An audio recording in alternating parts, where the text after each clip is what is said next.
Welcome to the Go Big with Gib podcast, where we talk to professionals, business owners, and entrepreneurs about their big wins.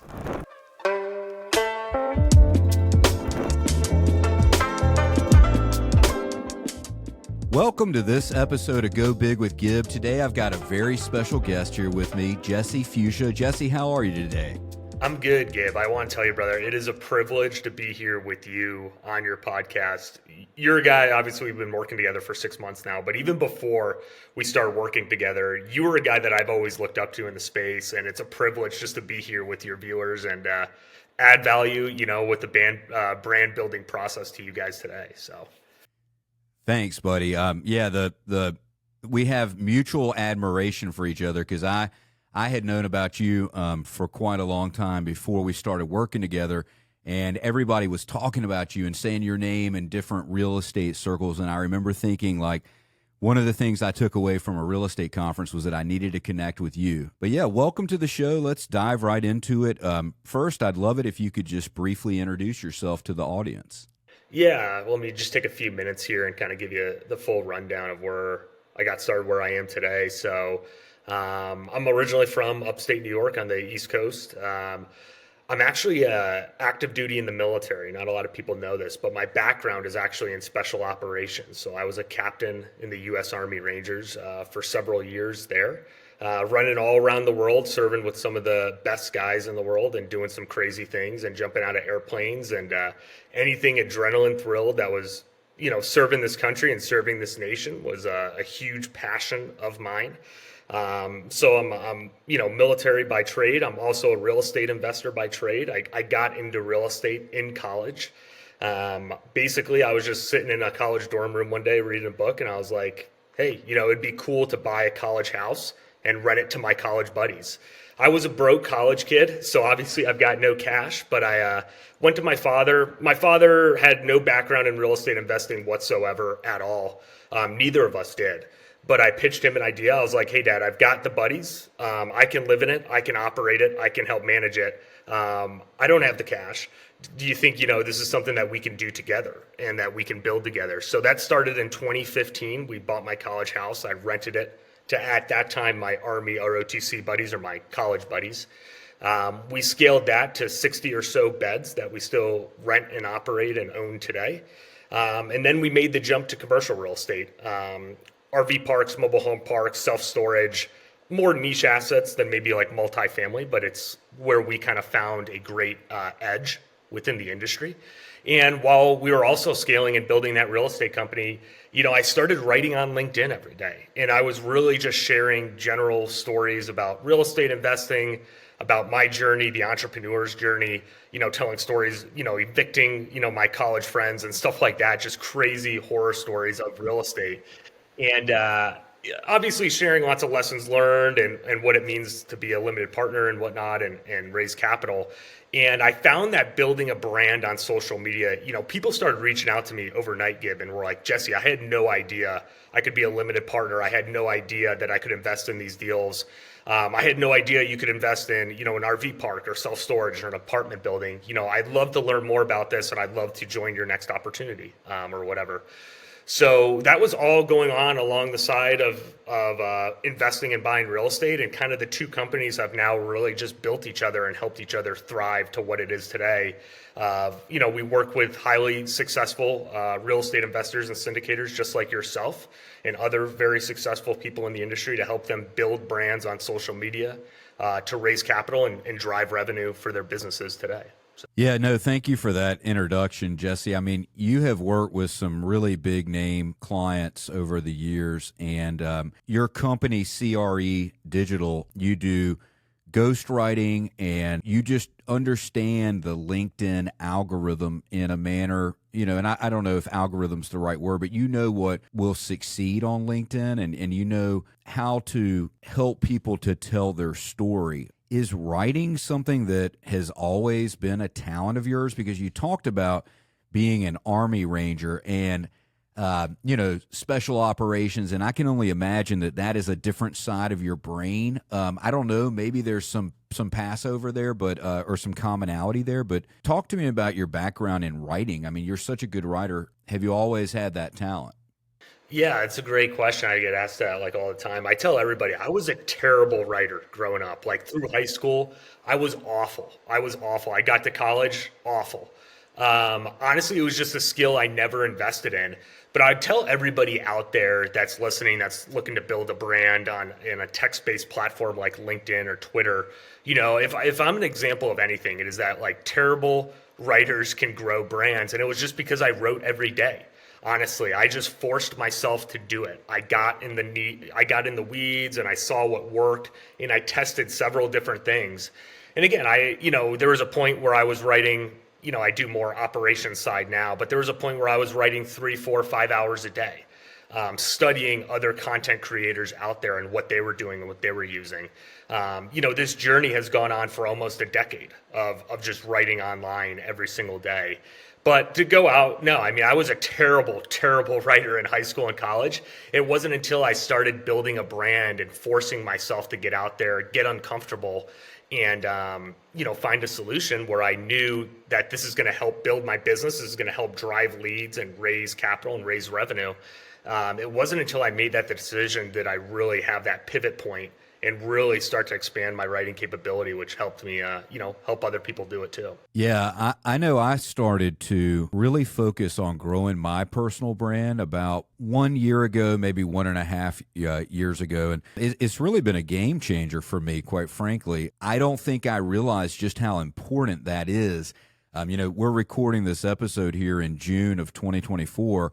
And I believe now, growing your own personal brand is like one of the most important things to being successful in business. Yeah, I 100% agree. And I would tell everybody, I write posts about this all the time, but your brand is the most valuable asset you own. A lot of people out there are like, hey, I own this, whatever, 100-unit apartment building, this 300-unit self-storage facility. But I'll tell you right now, your brand, your name is the most important asset that you own.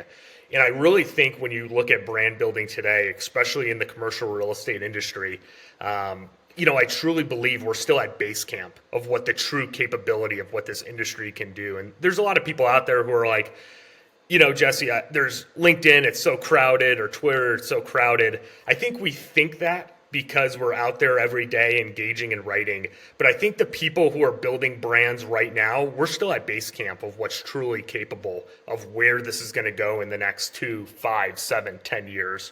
The people building brands today, when the economy turns around, out of this high interest rate period that we're in right now, I think are going to be the ones who really excel here in the next 2 to 3 years because they're digging that well right now and they're building that audience with a high level of trust that's going to monetize here in the next couple of years. Totally agree with that. Talk to me about how is it that you write from the perspective of your client. So, I know from working with you that you know a lot about me, and some of the things that you have written, you and your team have written, are like intimate details of like my relationship with my wife or my relationship with one of my children. And it almost shocks me when I first read, a post that you've prepared, because it's like really deep inside how my brain works. And that's an amazing skill to have. Yeah, I think what it comes down to and what separates us at CRE Digital, from other digital marketing companies out there is the level of in-depth understanding that we go into when we bring and onboard a client that works with us, especially someone long-term. We're going into interviews, podcasts, everything from A to Z that we can get our hands on.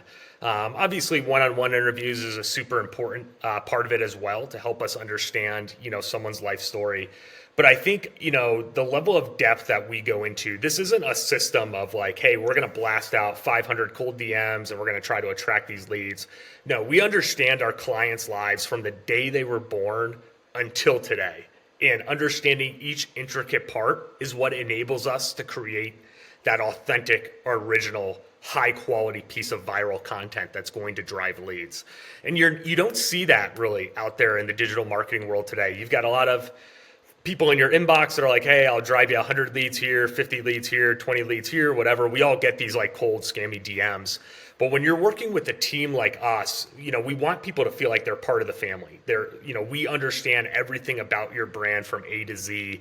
And that level of customer service, that personal one-on-one attention is really what I think creates the results and what creates that high level of viral content that we're able to drive for our clients, like you and for many other successful people. Yeah, I think, it's shocking how well my tone of voice and my story. And I think it really conveys with a level of authenticity that you wouldn't necessarily see if we didn't have that kind of a bond. And I know that, you and I talk weekly, if not more frequently than that. I mean, we're texting and communicating often. With my account, when I first started with you, I think I had about 1,200 followers. I know we're getting ready to cross the 5,000 follower mark. We may have even, I think today's going to be the day. I think we were like, 5 or 6 followers shy of that this morning when I checked LinkedIn. But we've had massive growth. We've more than 4x'd my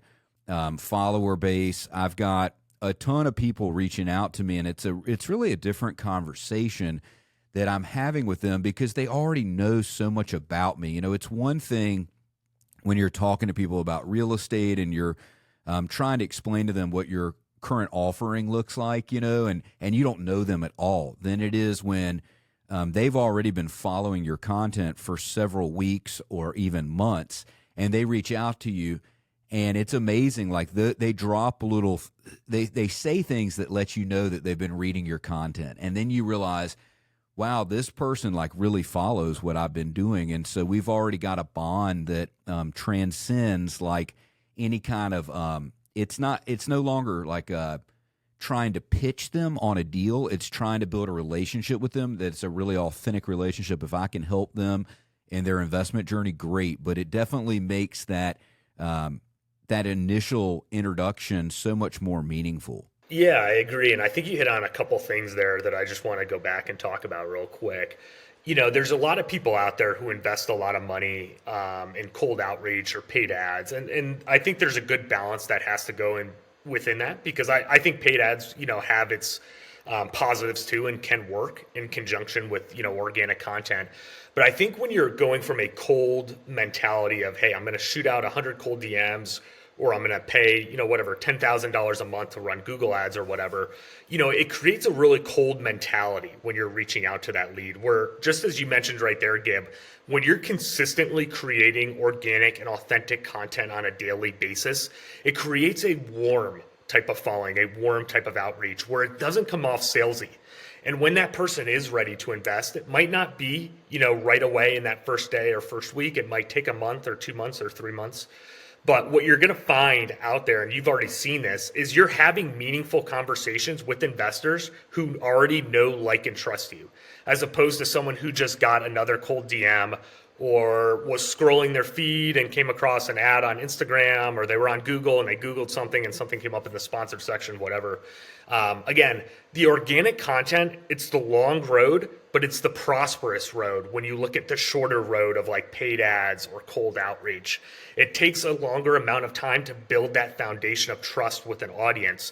But once you build it, again, I truly believe the people who are digging the well right now this year are going to be the ones who explode in the next 12 to 24 months.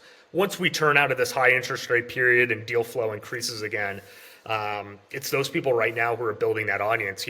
By the end of this year, you're going to be at easily over 10,000 followers. Our goal for you, I think, is 15 to 20,000 is what we have in the company goal.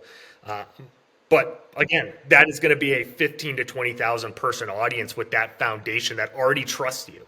Like paid ads can't do that. You know what I'm saying? So something to think about. Yeah, no, I think part of it is giving value for free. And I've heard Alex Hormozy talk about this a lot, but I think that's what we're doing with the LinkedIn content is we're giving a lot of high quality, high value, posts that are educational that people are digesting. And it's kind of like when somebody comes to the law office and we seat them in the conference room, we like to hand them a bottle of water. They may not need a bottle of water, but by giving them something, whether it be anything, a bottle of water, a cup of coffee, it gives them that feeling of camaraderie, comfort, that we want to take care of you while you're here. And I think the same thing goes for nurturing an audience on LinkedIn. We're giving you a ton of value, and we don't expect anything back from you. If nothing else,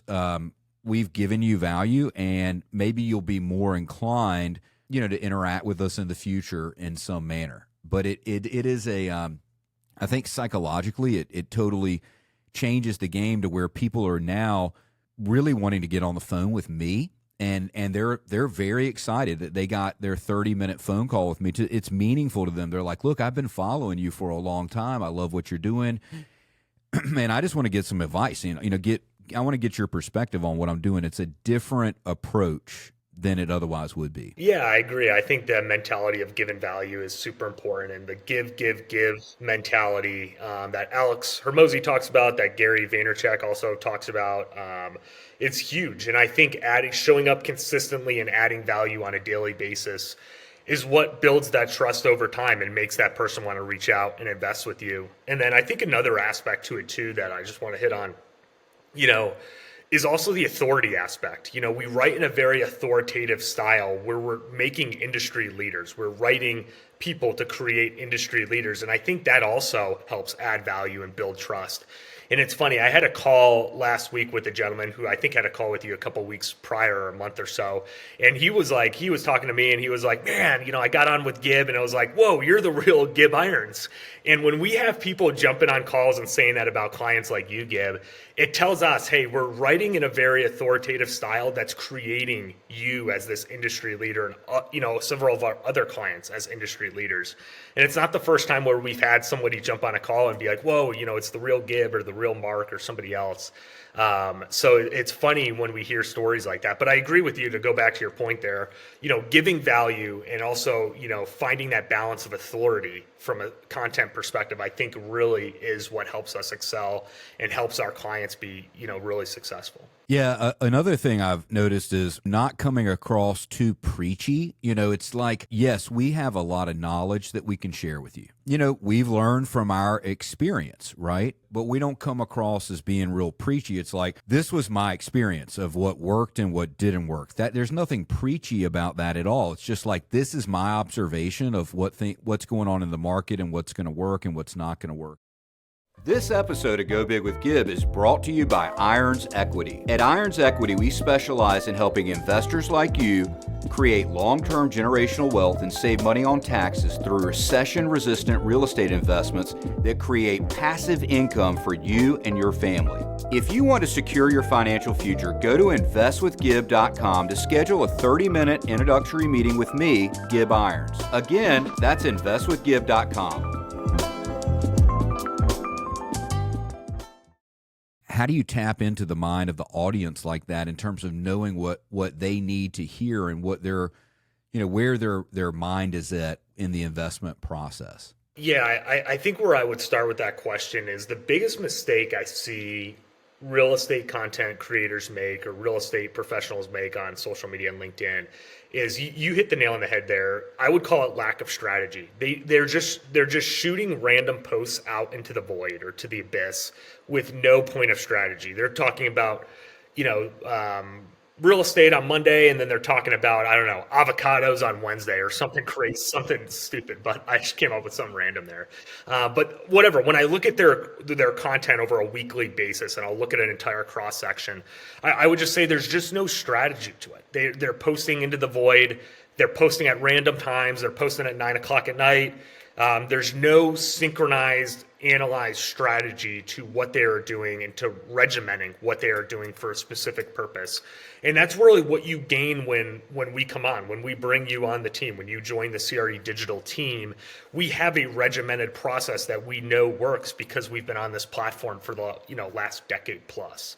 And I think implementing that strategy is really, because we've been here, we've already built audiences, we have a background in commercial real estate.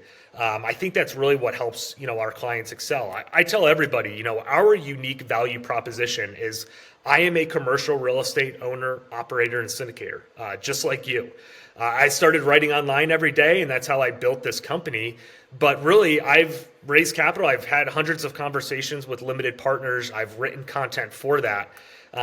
You can hire another digital marketing company out there, but you might have some, I don't know, some college kid writing your content who doesn't even know what an interest rate is, or couldn't even tell you what BTR stands for, or anything like that, where we have that background in the industry. And that's a huge value proposition that we bring for our clients, and that can really, really help them excel. Is like, hey, we've got the experience in the industry, and we know what works.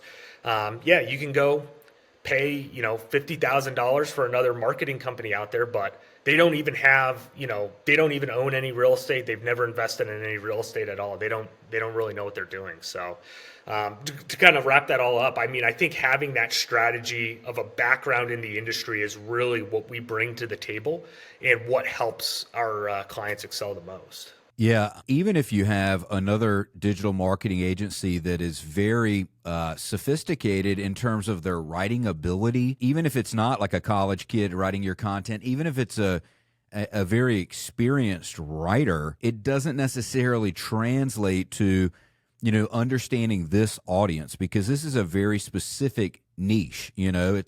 We're talking to real estate investors and people that understand investing, and they understand the terminology, like you said, BTR, interest rates, fluctuations in the market. That kind of specialized knowledge really does set you apart as well. The fact that you're actually raising money for your own deals, you've been involved in, syndications of different types. You understand the difference between a limited partner, a general partner. This is as an attorney, I love understanding terminology, right? Because when I'm making an argument to the judge, it's very important that I choose my words wisely. I have to be very careful about what I say. And I think real estate has a lot of very complex terminology too. And so, your experience in real estate makes it that much easier for you to write content that would resonate with the audience. Yeah, absolutely. And I think that is our unique value proposition that we bring. And I think understanding the audience and putting yourself in the mind of the audience, I think, is something really powerful. There's several landlords out there who maybe own a couple of duplexes or quadplexes, and they're like, hey, I don't want to own commercial real estate, but I want to become a passive investor in commercial real estate. And I was a landlord. I am a landlord today. I know how they think. I know the obstacles that they have. I know the friction, the pain points, what they think about day to day. I know the toilets they have to fix, and they're like, shit, I don't want to fix these toilets anymore. I want the benefits, the tax benefits that those huge apartment buildings and BTR communities give off. But I'm not in the place to own or operate. Well, I am a landlord. I know how that person thinks. I can help my clients, and we can write content for my clients that's going to help spark that interest and make those people want to reach out and build that trust. So really, at the end of the day, I think that's what the foundation of what we do, and why you've been so successful, and why so many of our other clients have seen such great success. Yeah. So Jesse, talk to me a little bit about engagement. How important is it, first of all, to engage with other people's posts on LinkedIn? Yeah, engagement is one of the most important, critical things that I'd probably tell people out there to understand. If you're just posting every day and you're not responding to comments, or you're posting every day, you're not going out there and commenting on other, posts, not just within your inner circle of colleagues, but also large creators.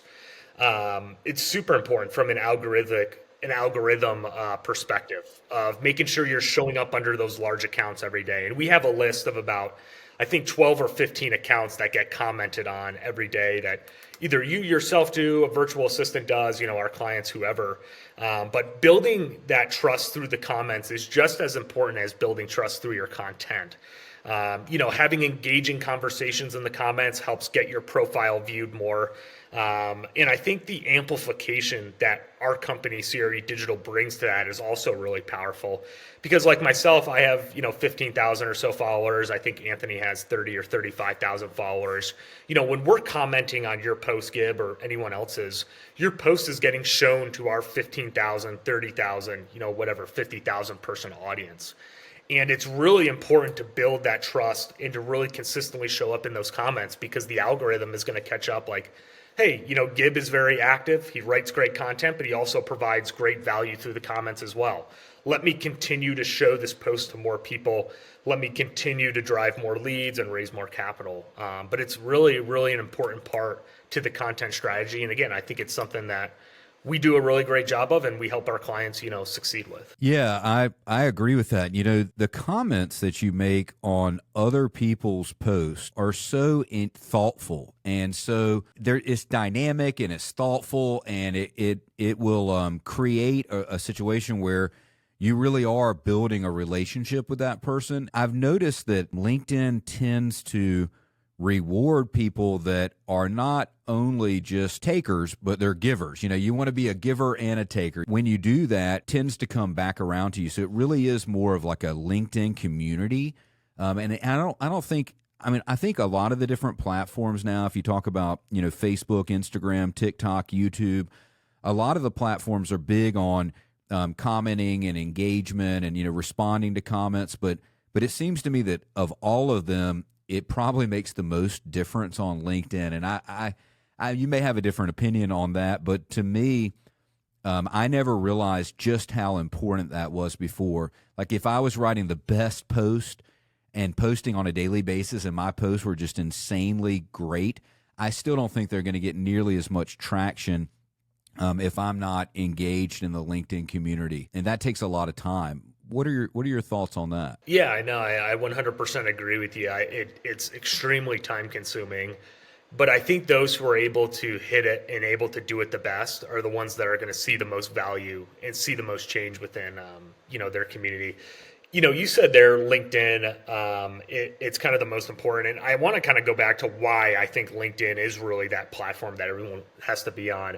When I started writing, in 2017 or 2016, people were posting resumes on LinkedIn when you got laid off, or people were doing this. It really was not like a content creation type platform. I think I got one like my freshman year of college because like I had to get one and it was just that. But, LinkedIn has really transitioned over the last 4, 5, 6 years into this content type creation platform, similar to a Twitter or to an Instagram or somewhere else. And what's unique about LinkedIn is the amount of high net worth individuals on the platform compared to other platforms. I don't know the exact statistic off my head, but it's a platform that just outperforms others from that perspective. And I wrote a post the other day and I said, there's $1 trillion of equity sitting on LinkedIn right now. And that was the hook that I used. There's $1 trillion of equity sitting on LinkedIn. And really the gist of the post was like, hey, there's all these high net worth people that live, operate, come here, some post content, most don't. But really we have this just professional gathering of this high net worth community where you can post content. It's a free stadium to stand up with a microphone and whatever, and speak to a stadium full of people. We've written posts for you, Gib, that have done 20 or 25,000 impression posts. Imagine getting up with that much reach and getting in front of 25,000 sets of eyeballs, on a weekly or monthly basis. Hey, I'm going to write this post. I'm Gib Irons. I'm in the microphone. I'm speaking to 25,000 people right now. I'm on the phones of scrolling of 25,000 people. That's extremely, extremely powerful.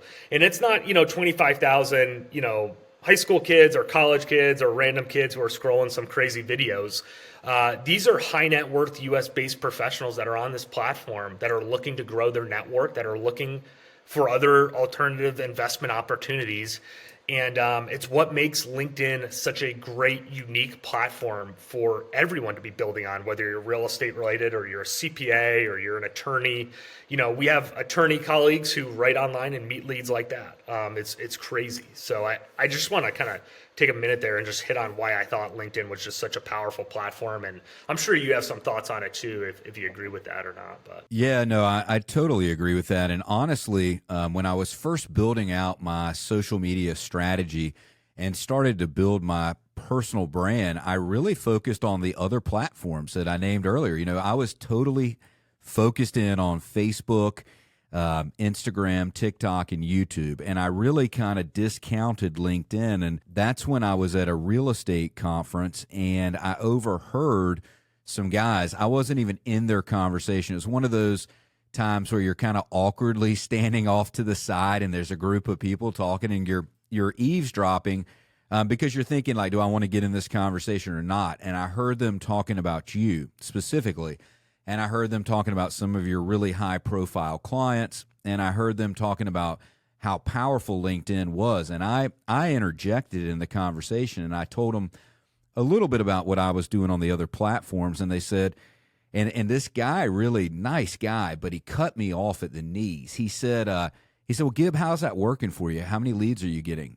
And I remember being like, well, I just started doing, this posting on the other platforms, and I really haven't gotten any leads yet, but I'm sure it'll come. And I've got this fancy studio and I've got high quality production, and the guy really cut me off at the knees because he said, how many leads are you getting and what's the ROI? And I remember thinking like, honestly, I'm really not getting any leads, and that's been the biggest difference between what I was doing before and what I'm doing now. With you all, with your company, I have had weeks where I've gotten, 15 accredited investors that have scheduled calls with me in 1 week. And that was almost an insanity because, I was running the law office and doing everything over there, but I had 15 calls with accredited investors in 1 week. Now, there's been other times where I had less than that, but I've been consistently getting leads and consistently getting return on investment. And I just think a lot of marketing agencies that do social media are over-promising and under-delivering. And I think one of the big things that sets CRE Digital apart is that you guys were very modest in what the expectations were. You were like, I said, how many leads can I expect? And I think you told me something like, Gib, I think we can get you 10 to 15 new leads per month. But as a team, we were really able to create a lot of excitement about the offerings that I've had and get just a lot of interest and traction. And that is really different than what I see with most marketing agencies. yeah, and one quick thing I just want to hit on and what I think makes you unique as a client is, the clients who are willing to go 2 feet in the boat and all in, are willing to share, sometimes personal life stories, obviously not too personal, but some personal life stories. I mean, that stuff is important and it really, really builds that deeper level of trust with their audience. And I think the clients who are able to do that, it really sets them apart from clients that maybe aren't there yet, or are like, hey, Jesse, I'm not 100% there, but I'm 50% there. I know I want to build a brand. I'm just not all the way there. That's why working with guys like you and several of our other clients, it's so much fun, because that is where we know we can drive the best results and where we know we can drive the results that are going to help monetize leads for you guys. And again, when you're working with a client who's 2 feet in the boat, who's 100% committed to going to the moon, it just makes it so much more fun to get up and write every day and go to work and get on the calls that we get on every week. And hey, this is working, this isn't working, let's optimize, let's go in this direction. That's why it's just fun working with you and with several other people we've had the privilege to work with. So yeah, I've definitely had reservations about some of the posts that we've done, where we've talked about it. I'm like, gosh, that's really personal, like that's a very personal story. Maybe that's better left unsaid, and some of those posts have performed the best. But I'm not going to lie. I, like anybody else, I don't really want to talk about a tough time, that I had. It's difficult to talk about, things that, you've been through that were tough, or an embarrassing moment that you had. But sometimes those posts make you the most relatable and actually perform the best. Yeah, no, I 100% agree with that. And, I think it's important for anybody out there to have like a line of what you're comfortable with sharing and what you're not comfortable with sharing. And there's only one person that can decide that, and that's you. And I fully respect that. And I think it's important to understand that line. But I think it's important also on your brand building journey to ask yourself, how far, what am I willing to do to build this brand? You look at creators out there like Alex Hermosi or Gary Vaynerchuk or Simon Sinek or other people who have dominated the social media world. And I mean, you could probably tell some of the darkest days of their lives they've shared on social media. And it has built an incredible level of trust with their audience, because guess what? There's millions of other people who have been in that exact situation before, who thought that they were alone in that situation. But when they heard, somebody that they look up to on a social media platform share it as well, again, it just builds that deep level of trust, with the client or with the audience. So. Yeah, Jesse, look, it's been fantastic having you on the podcast. You guys are phenomenal at what you do. For anybody that's listening to the show, I highly recommend, if you want to build your personal brand, reach out to Jesse, reach out to CRE Digital. These guys really know what they're doing. They are unbelievably powerful in this LinkedIn space, and I can't say enough good things about you. Jesse, for people that have heard the podcast and want to know how to reach out to you and to get in touch, what's the best way for them to contact you? Yeah, absolutely. I mean, I manage my own LinkedIn on a daily basis, so definitely reach out and shoot me a direct message on there. It's not a virtual assistant, it's me hitting you back. So definitely let's engage in a conversation. And we love adding value, to everyone, Gib, from somebody who's doing their first deal to someone like you who's been doing it for a couple of years to even, industry influencers that we've worked with. So anybody that's out there that's looking for a strategy, who's maybe been working for years and hasn't gotten great traction, like, I'd love to get on a call with you and see if there's a way for my team and I to add some value to you. So shoot me a note on LinkedIn, go on our website. We've got a ton of testimonials and case studies on there as well. And shoot me a note and I'd love to connect. Awesome, Jesse. Look, keep doing what you're doing. You guys are absolutely crushing it over there, and I love seeing your business grow. Thanks for coming on the podcast today. Yeah, thanks, Gib. Like I said, brother, every day's a privilege working with you, and you're a guy I always looked up to. So thanks for having me on, and looking forward to this going live. Thank you, Jesse. Thank you for listening to this episode of Go Big with Gib. If you haven't already, go follow us on social media @GibIrons. We'll see you next time.